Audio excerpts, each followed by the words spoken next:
सिद्धू पर अचानक टूटा मुसीबतों का पहाड़, पहले सियासत में पिटे और अब जेल की बारी।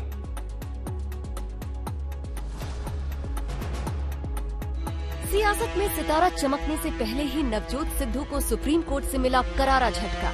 34 साल पुराने रोड रेज में मौत के मामले में सिद्धू को 1 साल की सजा हो गई। आज सुबह 10 बजे सिद्धू पटियाला जिला कोर्ट में सरेंडर करेंगे, जहां से उनको जेल भेज दिया जाएगा। जिस पटियाला जेल में 2007 में सिद्धू ने इसी केस में 2 रातें काटी थी, उसी में सिद्धू आज भेजे जाएंगे जेल। सजा सुनाए जाने के बाद सिद्धू के घर पर मायूसी का माहौल दिखा। नवजोत सिंह सिद्धू की पत्नी डॉक्टर नवजोत कौर अपने अमृतसर मकान से सीधे पटियाला पहुंची। नवजोत कौर की हाल ही में सर्जरी हुई है और वो अमृतसर में बेड पर थी। लेकिन जैसे ही नवजोत सिंह सिद्धू की सजा की खबर आई है, पूरे घर में मायूसी है। कुछ दूसरे रिश्तेदार भी सिद्धू के घर पहुंच गए हैं। सिद्धू का परिवार वकीलों से विचार विमर्श कर रहा है। आज ही सिद्धू कोर्ट में क्यूरेटिव पिटीशन भी दाखिल कर सकते हैं। रोड रेज का ये मामला 1988 का है। सिद्धू को पहले इस केस में राहत मिल गई थी, लेकिन पीड़ित परिवार की रिव्यू पिटीशन पर उनको सजा हो गई। 2018 में सुप्रीम कोर्ट ने सिद्धू को सेक्शन 323 के तहत दोषी पाया था, लेकिन गैर इरादतन हत्या 304 के तहत दोषी नहीं पाया था। इसमें सिद्धू को जुर्माना लगाकर छोड़ दिया गया था, लेकिन अब आखिरकार सिद्धू को 1 साल की सजा सुनाई गई है। पटियाला से ललित शर्मा के साथ आज तक ब्यूरो। और ज्ञानवापी में आगे क्या होगा? सर्वे मंजूर होगा या अटकेगा? पूरा अपडेट मात्र 90 सेकंड में।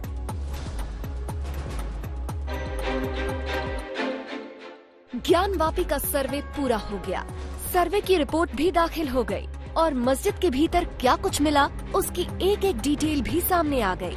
और अब बारी ये तय करने की है कि ये मामला आगे किस राह चलेगा। इसका निपटारा जल्दी होगा या एक लंबी कानूनी लड़ाई का रास्ता खुलेगा, ये सब आज सुप्रीम कोर्ट में होने वाली सुनवाई से तय होगा। सारी निगाहें देश की सर्वोच्च अदालत की ओर है। सुप्रीम कोर्ट में मस्जिद कमेटी ने पूरे सर्वे को ही चुनौती दे दी है। सर्वे के साथ साथ जिस जगह शिवलिंग मिलना बताया जा रहा है, उसकी सीलिंग को भी चुनौती दी गई है।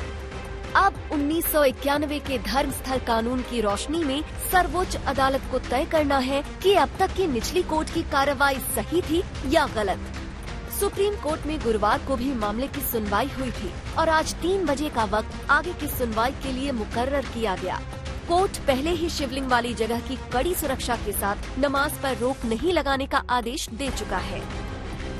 सर्वे रिपोर्ट जिस वाराणसी कोर्ट में दाखिल हुई, वहां इस पर आगे की सुनवाई 23 मई को होगी। बरसों से जो विवाद इन दीवारों के पीछे दफन था, उसके अब सुलझने का वक्त आ गया है। बेहतर ये है कि ये काम आपसी समझदारी और सुकून के साथ हो जाए। वाराणसी से कुमार अभिषेक, समर्थ श्रीवास्तव के साथ ब्यूरो रिपोर्ट आज तक।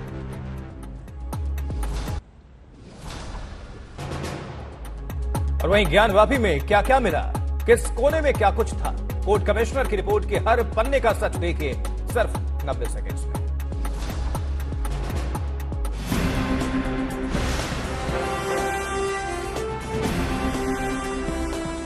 पहले कोर्ट के सख्त आदेश के बाद ज्ञानवापी का सर्वे हुआ और आखिर इसकी रिपोर्ट भी अदालत में पेश कर दी गई। जिन बातों की चर्चा थी, जिन प्रतीकों की मिलने की बातें कही जा रही थी, उनका हूबहू जिक्र कोर्ट कमिश्नर विशाल सिंह की रिपोर्ट में है। इस रिपोर्ट की सबसे खास बात यह है कि हिंदू पक्ष जो बार बार लगातार कह रहा था, वही इस रिपोर्ट में लिखा है। रिपोर्ट के मुताबिक नंदी से कुंड तक 83 फीट 3 इंच की दूरी, कुंड के बीच में गोलाकार कुएं के जैसी जगह में पत्थर कायम है। कुंड के बीचों बीच में शिवलिंग है।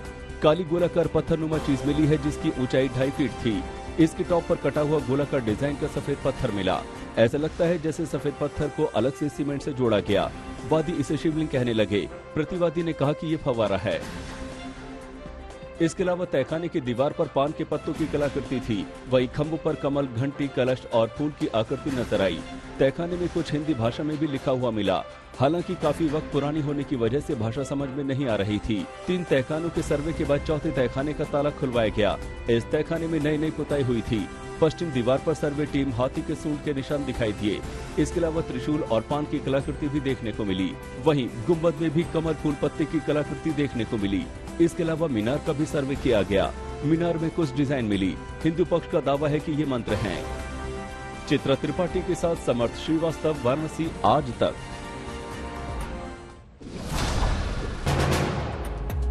वहीं नॉर्थ ईस्ट में 2 दिन और तबाही के हैं। भारी बारिश पीछा नहीं छोड़ेगी। इस बीच कहां कितनी तबाही मची है, आपको दिखाते हैं रिपोर्ट।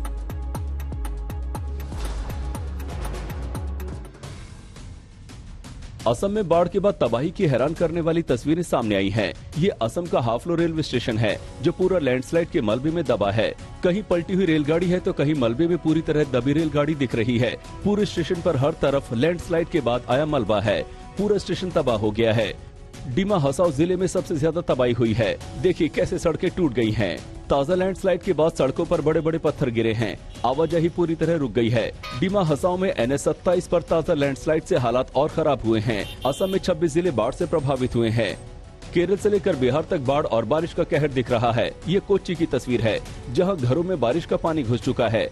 ऐसा ही हाल अगरतला शहर का है, जहां हर जगह सिर्फ पानी दिख रहा है। केरल में लगातार बारिश से कई शहरों में हालात खराब हैं।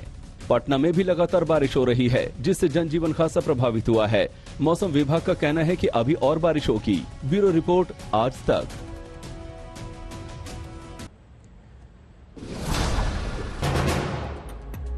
हैदराबाद की बेटी ने ऐसे मुक्के बरसाए कि गोल्ड मेडल अपने नाम कर लिया। जहां गोल्डन पंच पर देखिए 60 सेकंड्स की फटाफट स्पेशल रिपोर्ट।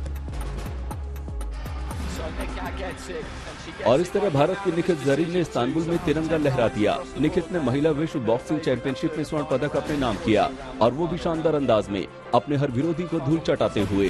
फाइनल में थाईलैंड की जित पोंगजुटा मेंस के खिलाफ निखित ने शानदार लड़ाई लड़ी और स्वर्ण पदक अपने नाम किया। इससे पहले सेमीफाइनल में जरीन ने ब्राजील की कैरोलिन डी अल्मेडा के खिलाफ 5-0 से जीत हासिल की थी। निखित की जीत के वक्त हैदराबाद में उसका परिवार टीवी पर नजरें गड़ाए हुए था। हर पल रोमांचक था, और जब निखित ने जीत दर्ज कर ली तो चेहरे पर खुशी की लहर दौड़ गई। बहुत फख्र की बात है। वो अब तक कोई तेलंगाना से तो कोई मेडल नहीं लाया गोल्ड, लेकिन मेरी निखत जरीन लाई, उसके लिए तो बहुत खुशी हुई। जरीन इस पूरे चैंपियनशिप के दौरान अपने बेहतरीन फॉर्म में दिखी। फाइनल राउंड में निखत ने प्रतिद्वंद्वी को बुरी तरह से धोया और फैसला उनके पक्ष में सर्वसम्मति से 5-0 से आया। महिला विश्व चैंपियनशिप में स्वर्ण जीतने वाली निखत 5वीं भारतीय महिला बन गई। ब्यूरो रिपोर्ट आज तक।